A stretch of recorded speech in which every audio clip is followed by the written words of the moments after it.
हौसला हो तो क्या नहीं पाया जा सकता। इंसान में सच्ची प्रतिभा होना चाहिए। बस फिर कोई भी कठिनाई उसका रास्ता या उसके बुलंद हौसलों को मात नहीं दे सकती। यहाँ मैं आपको ऐसे शख्स की कहानी सुनाने जा रही हूँ जो अपने जज्बे को कायम रखा और अपनी मंजिल को पाने का रास्ता बनाया और उसे हासिल भी किया। श्रीकांत बोला, जो बचपन से ही ब्लाइंड है, आज 50 करोड़ रुपए की consumer food packaging company Bollant industries के सीईओ के पद पर नियुक्त हैं। उन्होंने यह कंज्यूमर फूड पैकेजिंग कंपनी बनाकर कई लोगों के लिए एक मिसाल कायम की है। हैदराबाद के श्रीकांत बोला का बचपन कई कठिनाइयों से गुजरा। उनके परिवार की मासिक आय लगभग 1600 रुपये थी। आप सभी को ये जानकर हैरत होगी कि जब श्रीकांत का जन्म हुआ तो उनके कुछ रिश्तेदारों और पड़ोसियों ने श्रीकांत के माता पिता को उनके पैदा होते ही उन्हें मार देने को कहा था। लेकिन श्रीकांत की किस्मत में कुछ और ही था। किस्मत भी उन्हीं की साथ देती है जो खुद पर भरोसा और अपनी मेहनत से कुछ कर दिखाने का दम रखते हैं। श्रीकांत बचपन से ही पढ़ने में तेज थे। परिवार की आर्थिक स्थिति ठीक न होने के बावजूद श्रीकांत ने 10वीं अच्छे अंकों से उत्तीर्ण की। उनकी मुश्किलें यही खत्म नहीं हुई। वह 10वीं के बाद साइंस पढ़ना चाहते थे, लेकिन उनके ब्लाइंड होने के कारण उन्हें इसकी इजाज़त नहीं मिली। श्रीकांत भी कहाँ हार मानने वालों में से थे।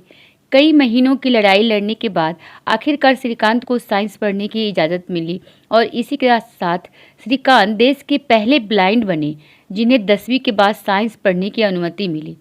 इसके बाद श्रीकांत ने दोबारा पीछे मुड़कर कभी नहीं देखा। श्रीकांत को अपनी स्कूली पढ़ाई पूरी करते ही अमेरिका के मैसाचुसेट्स प्रौद्योगिकी संस्थान MIT में प्रवेश मिला। इसी के साथ ही श्रीकांत देश के पहले ऐसे ब्लाइंड स्टूडेंट बने जिन्होंने MIT से शिक्षा प्राप्त की।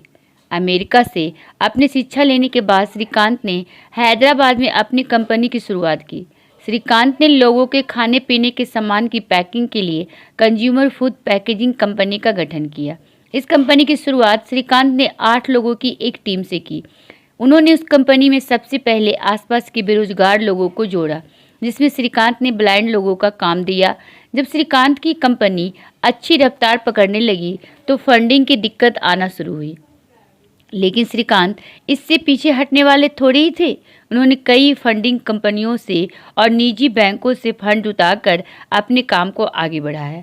श्रीकांत की कंपनी ने फर्स्ट से अर्थ तक का सफर तय किया। आज श्रीकांत की कंपनी से तेलंगाना और हैदराबाद में 4 प्लांट है, जिसमें हजारों की संख्या में कर्मचारी कार्यरत है। श्रीकांत कहते हैं कि जब सारी दुनिया उनसे कहती थी वह कुछ नहीं कर सकते, तो वह उनसे कहते थे वह सब कुछ कर सकते हैं। आज जिस मुकाम पर श्रीकांत हैं, उन्होंने अपनी इस बात को साकार भी कर दिखाया है। श्रीकांत जी कहते हैं कि अगर आपको अपनी ज़िंदगी की जंग जीतनी है तो सबसे बुरी समय में धैर्य बनाकर रखने में सफलता जरूर मिलेगी।